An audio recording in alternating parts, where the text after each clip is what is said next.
going to go. I was wondering if I'm making a mistake. Should I be keeping the R4? I thought, well, maybe the guitar is making me sound good. I better hang on to it, hadn't I? But I'm not gonna. I'm gonna let it go. And it's my last, well, it's my only Les Paul with P90s, so I need to replace it, don't I? I said, oh, I've been gassing for an Eastman 56. But I bought the SG instead, hey! Well, that gas did not subside.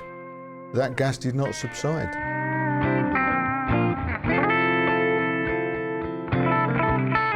And here it is. Here it is.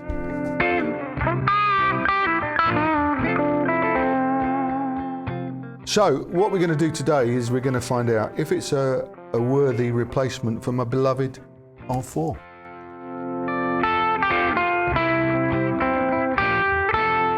Don't know if I'm doing the right thing here. Hello, thanks for joining us. Welcome to the Guitaristas. Good to see you. So today, I'm going to continue the story that I started telling a few weeks ago about my Gibson custom Les Paul R4. Made a film, yeah, it was only recently, about my dilemma really, whether or not I should keep it or sell it. So I had a whole film and it was, well, you know, that question is, you know, how do you justify spending that amount of money on a guitar? This one, there it is, by the way. I've still got it.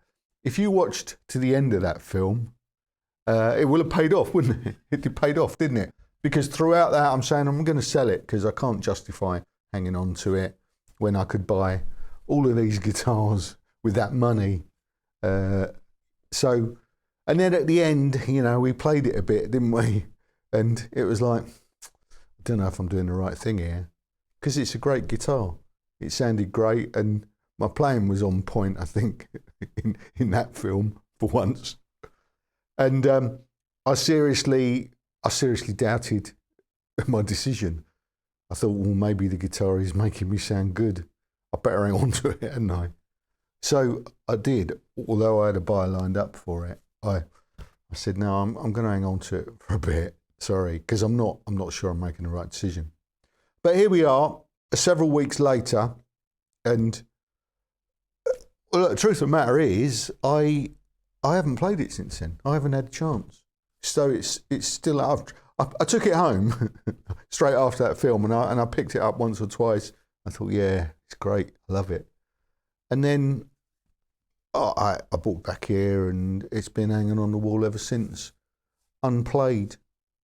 So the truth of the matter is, as much as I love it, I think it's going to go. You know, there's a lot of money tied up in here, and I'm running a business here.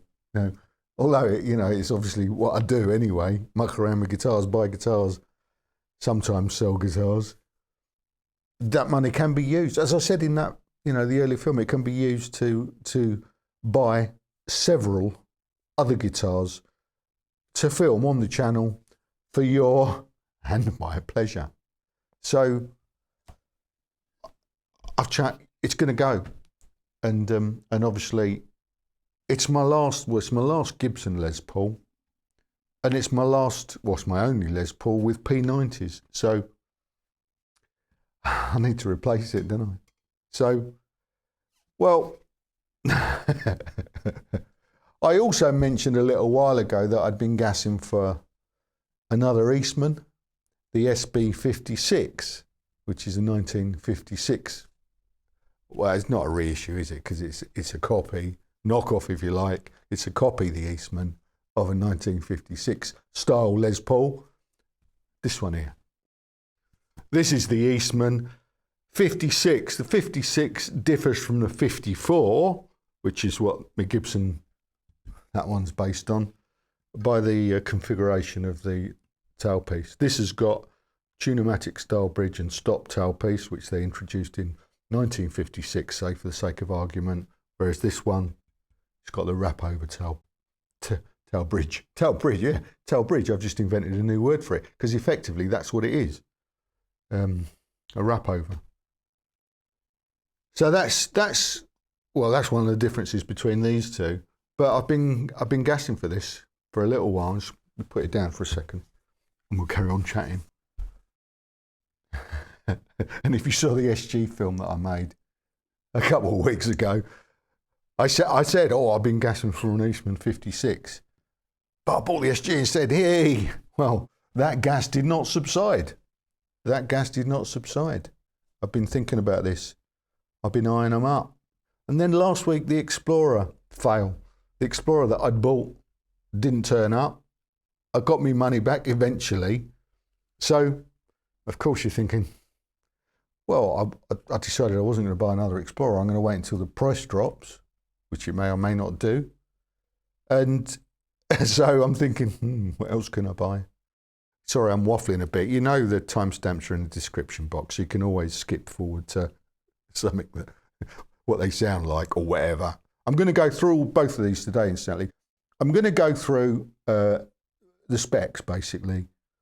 You know, measure up the neck profiles and take some pickup readings and stuff and look at the controls and talk a little bit about what they're made of. And basically, yeah, what's the point? We're about 10 minutes in and I haven't even told you what I'm doing yet. I'm going to try and decide if the SB56 here is a worthy replacement for my Gibson, because I've decided to sell the Gibson. So, I've forgotten what I was talking about now, so I'm going to just soldier on and hope no one notices. Yeah, that was it. The gas hadn't subsided. I'm still thinking about the Eastman SB56. I got my money back for the Explorer, so I started looking for one. I couldn't find one. I'd been watching one for a while, and it had sold. A bit of deeper searching, however, I found one at Forsyths in Manchester, in England, for retail. 1999 they're advertising it for. So I picked up the phone. I spoke to a guy called Chris there, who was really helpful, and I asked him to price match it if he could against others that were advertised, although they weren't necessarily in stock. And with a little bit of haggling, he agreed that I could have it for 1,750 English pounds. And there was no bias or preferential treatment, should I say, because of this channel, because I hadn't told him at that point that I was a YouTuber, if that's what I am. So the point is, if you've got the neck, you can haggle and get deals like that, which, you know, on the face of it is quite a good discount. And here it is. Here it is, the Eastman SB56N Nitro. That is not the antique varnish like all of the others I've got. So what we're going to do today is we're going to find out if it's a worthy replacement for my beloved R4, which I have loved and do love, but I've decided I can't justify hanging on to. It's going to go. It's gone. I've sold it. And the buyer, my mate Steve, out in the USA, it's going out to the USA this, but he's kindly agreed to let me hang on to it so that I can just say goodbye to it in this film, really. Have another play it alongside the Eastman, and then we can see what I'll be missing in the future. Because this guitar has a lot of fans. I mean, in the last film I made about it, saying, should I sell it? I think probably a majority of you are saying, no, don't. No, don't do that. Hang on to it. Because, of course, it's kind of a holy grail guitar, isn't it, for many people? I mean, this isn't my holy grail guitar because I've got a couple that you haven't seen. Not Gibson Les Pauls, but I've got a couple of old Gibson SGs. Well, one of them is this one. I better show you. This is my holy grail guitar. This is a Gibson Les Paul, in fact. See? It says it on the headstock. It is a Gibson Les Paul. It was made in 1962, a year before they changed the name of these to the SG. And so there's a real one, and this is my holy grail. Anyway, it's enough for now. So I'm very fortunate to have that. This, it's somebody else's holy grail, isn't it? So that can go off and be loved and played a lot more than I loved and played it, hopefully. So all's well that ends well, I hope. So what we're going to do now is we're going to have a compare, look at some specs, listen to them both, and waffle a little bit more. Let's crack on. First thing I'm going to do is weigh them both. I can tell you now that the R4 is a lovely weight. If you like lightweight Les Pauls. It's £8, 3 ounces. I mean, wow.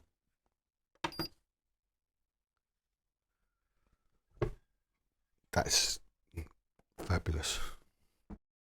This SB56 is no heavyweight, but it feels it alongside that, but let's see what it is. Yes, it's £8, 9 ounces,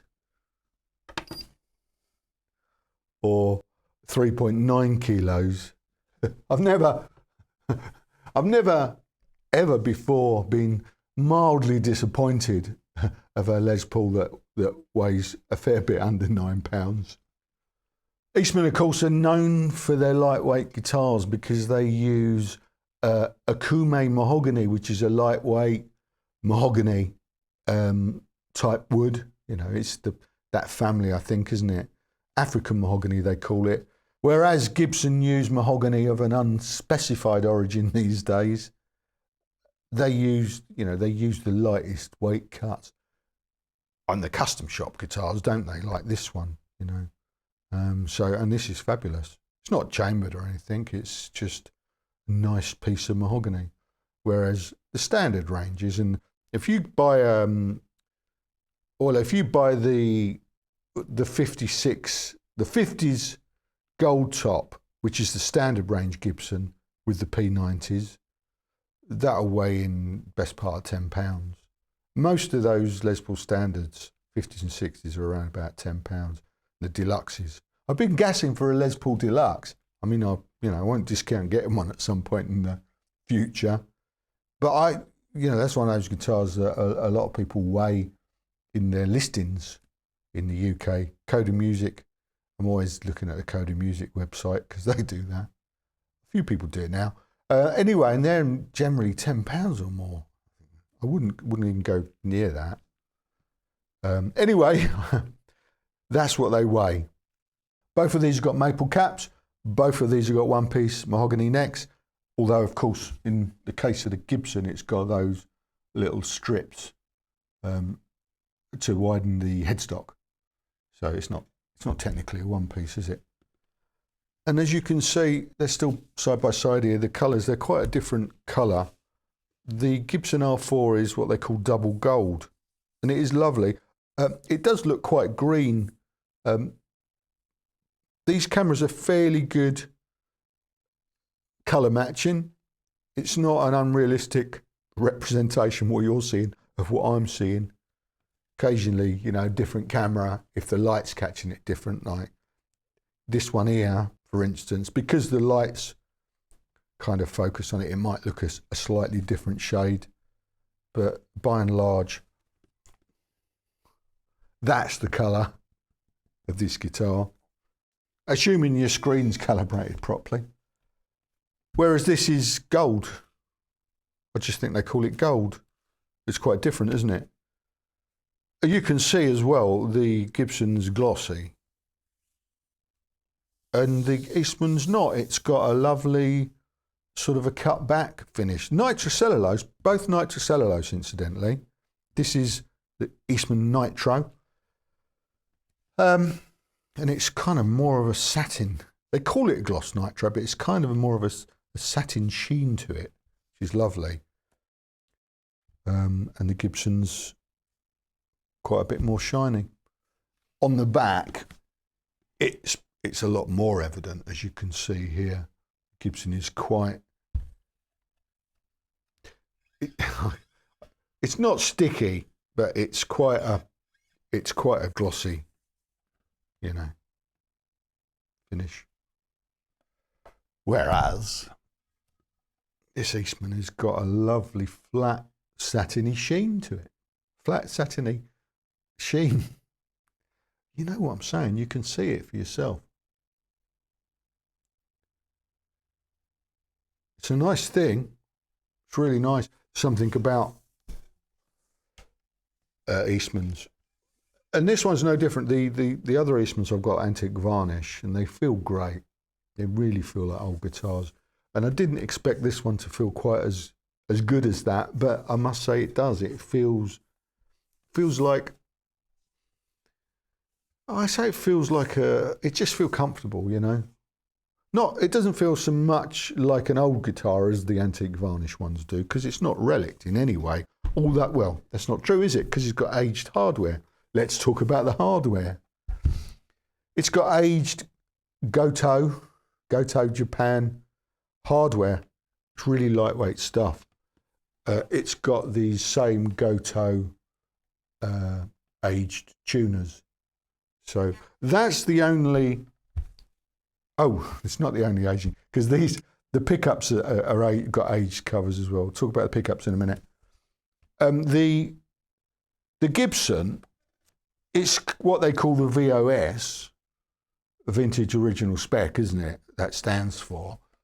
The hardware was aged, the tuners were aged, however, they were knackered, so I had to replace them. These are the originals. Hang on. This is the Clusen, but I replaced them with Clusen replacements.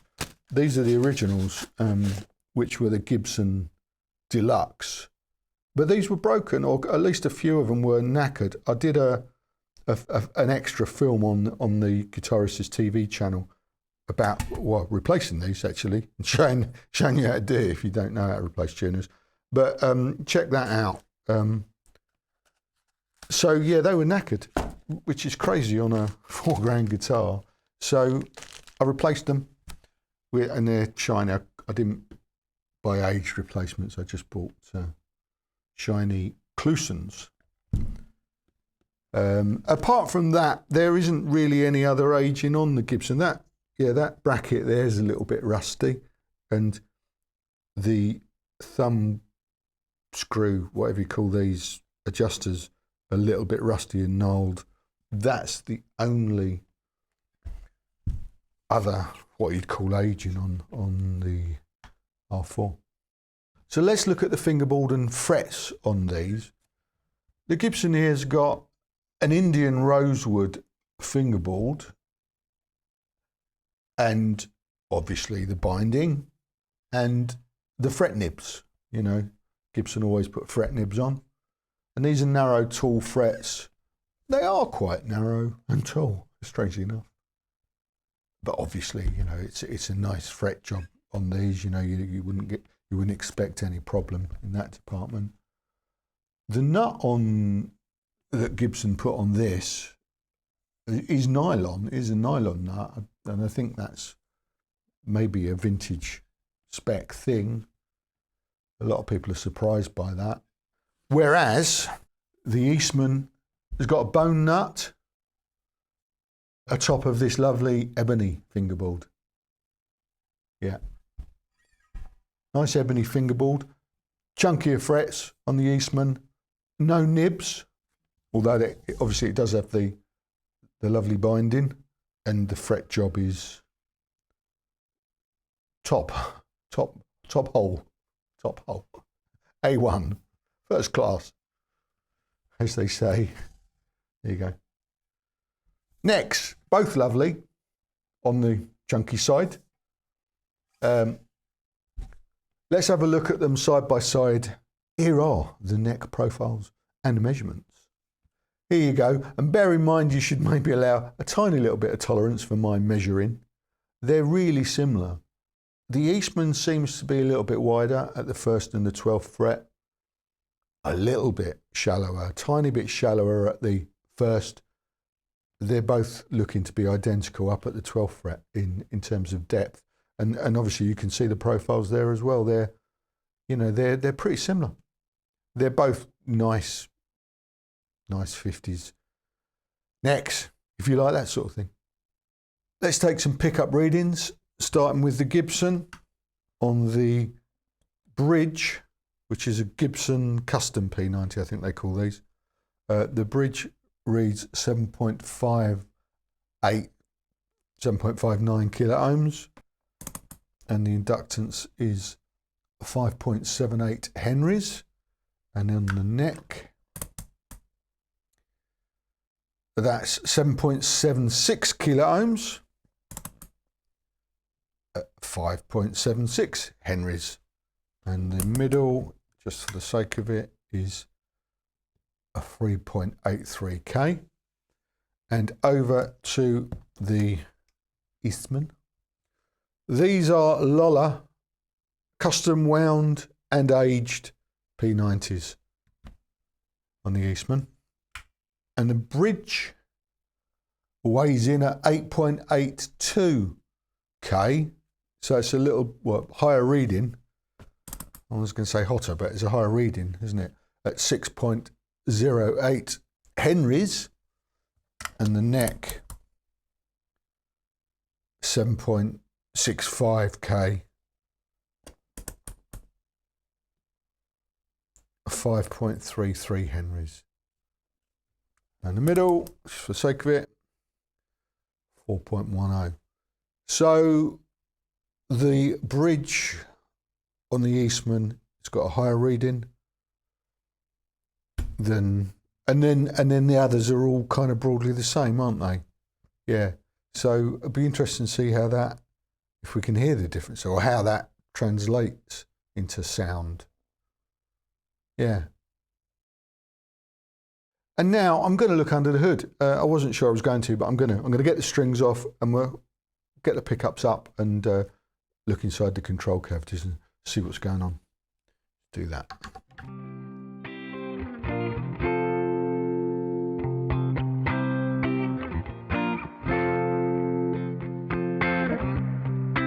Super light tail bridge on the Gibson.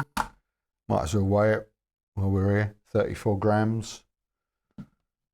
A super light tailpiece, stop tailpiece on the Eastman. 28 grams. So it's even super light. Here you go. Goto Japan. What's that? Gibbo say? Nothing. And the bridge.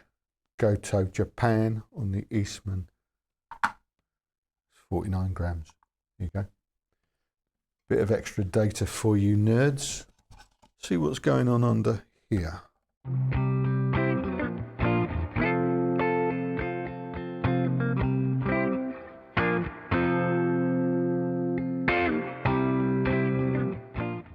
See if I can. There's the cover, and there's the pickup. Oh, good.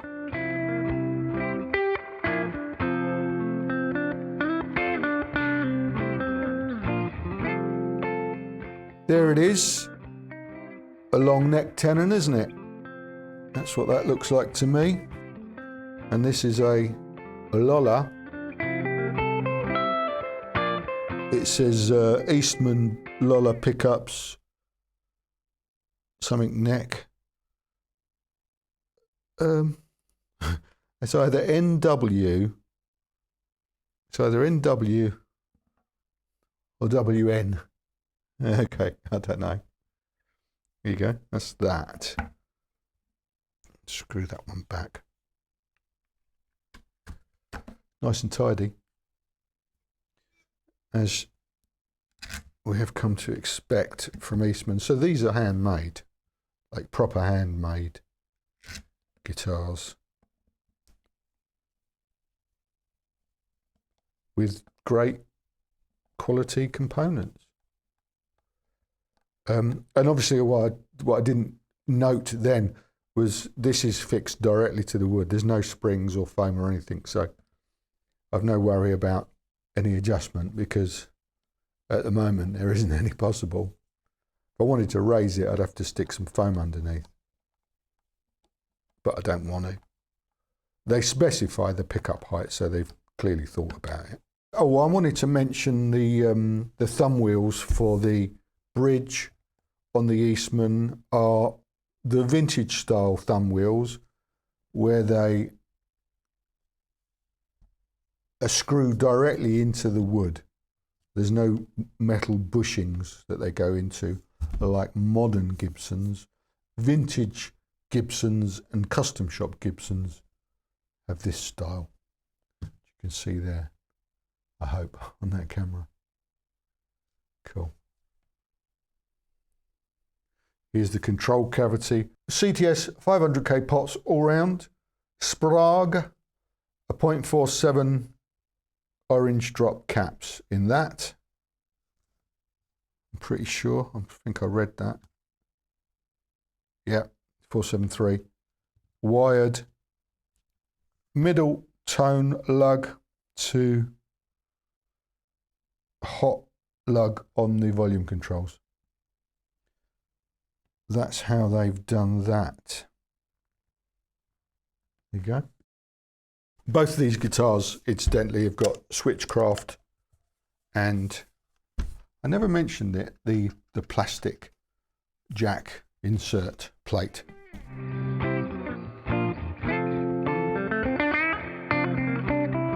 There you go.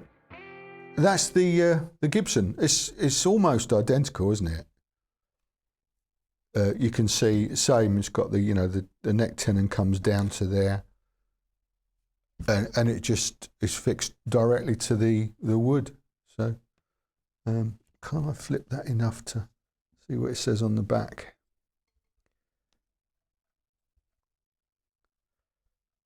I can't see it.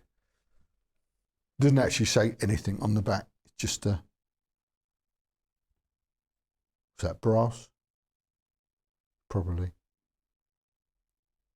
Base plate. There you go. And back in.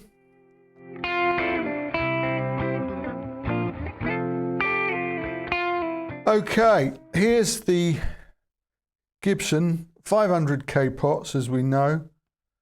We've got bumblebee caps in this. I think that's what they call these, isn't it? Bumblebee? Yeah.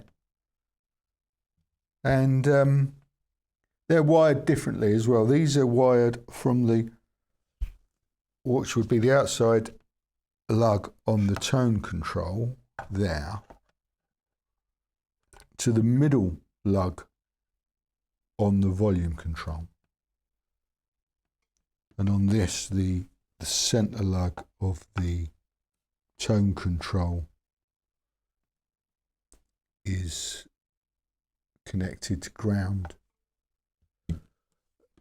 There's so many different ways that they wire guitars, isn't there? I mean, every time you look, it seems to be different. I'd probably think that this is probably 50s wiring, but you probably know that better than I do. So don't take my word for it. I'm just telling you what I've seen and what I think I know, which is not much. Right, there you go. And now I'm going to put some strings back on these beauties while we have a little bit of a play, and then we'll come back and have a chat and see what we think. Yeah, see you in the next bit.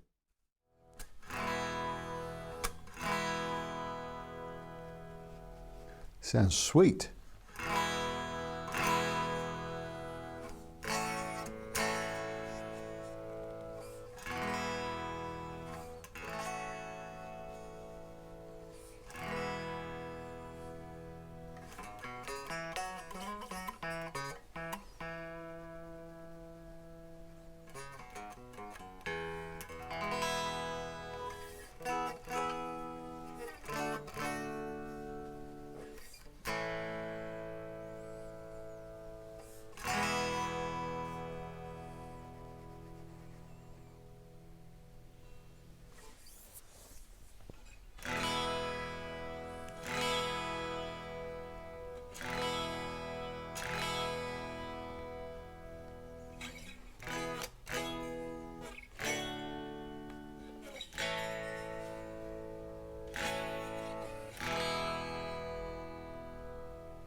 I'm going to trust my ears and say that that sounds a little bit brighter than the Eastman just did there. This is going to have a big effect on certainly the unplugged sound, and depending who you believe, the plugged in sound as well. This is going to make a difference. I'm a big fan of this rig, this setup.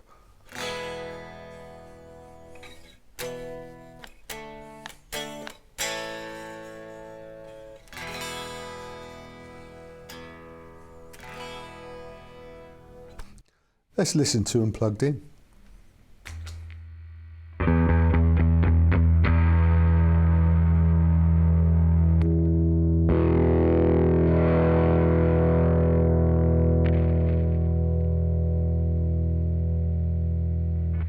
Princeton 65, dimed on 8, aux attenuator, no pedals today. Not on this bit, there will be later, but you'll see because I'll tread on them. And you'll see when I do that, or something like that anyway. Okay. Just got the volume on 8 at the moment.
Yeah, it's a tricky one, isn't it?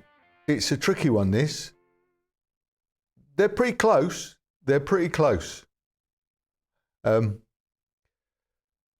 funny though, as you know, as the making of this film has continued, you know, the uncertainty has built.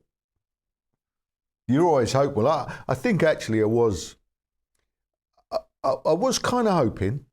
I was like, I'll be honest with you. I was hoping that the Eastman would very easily say, yeah, it's fine. Get rid of the R4, have yourself a bit of money and buy some other guitars. Now, the Eastman is great. I think it sounds wonderful. I think it's a wonderful guitar. I think it pretty much, I think it does. You've had some playing, there's a bit more, okay? Now, I'll tell you what's up. I've just come in to film this wrap up today, and I've listened to what I've done, and I've just edited the closing play out jam. And I just wanted to have another listen because I went home yesterday wondering if I was, well, I mean, the title is Am I Making a Mistake? I was wondering if I'm making a mistake. Should I be keeping the R4? Because there's no question, it's great. There's something about it. It's sort of got a little bit of something going on sometimes.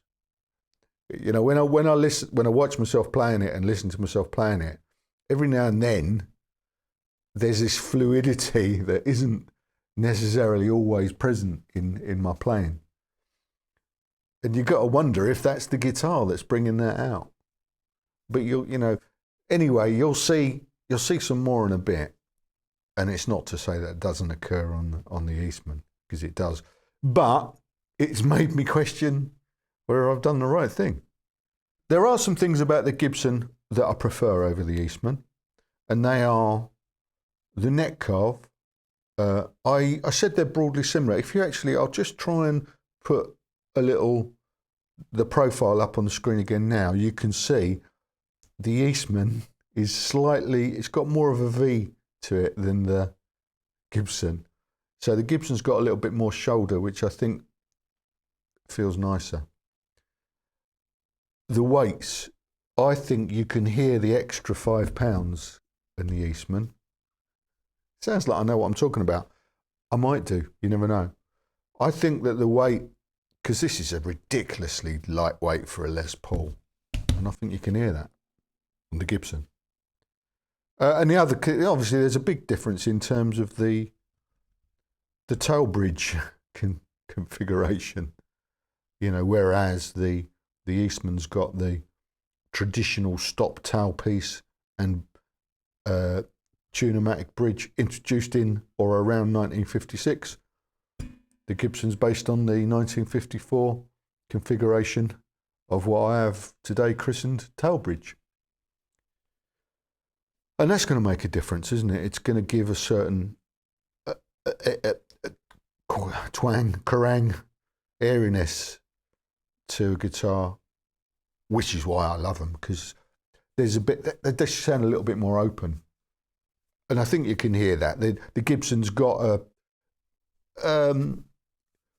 what's the word? A sort of scruffiness.